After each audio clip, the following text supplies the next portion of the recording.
بسم الله الرحمن الرحيم يسبح لله ما في السماوات وما في الأرض الملك القدوس العزيز الحكيم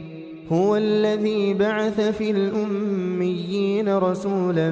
منهم يتلو عليهم آياته ويزكيهم ويعلمهم الكتاب والحكمة وإن كانوا من قبل لفي ضلال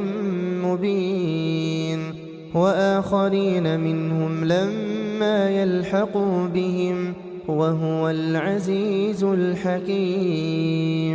ذلك فضل الله يؤتيه من يشاء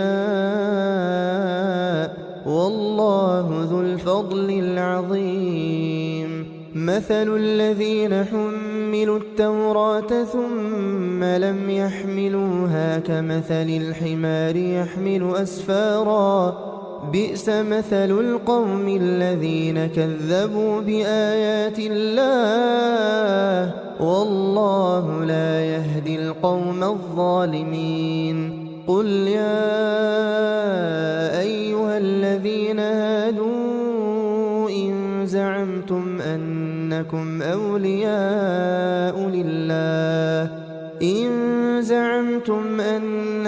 أولياء لله من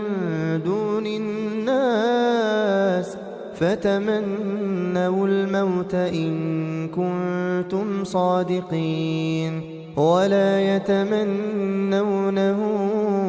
أبدا بما قدمت أيديهم والله عليم بالظالمين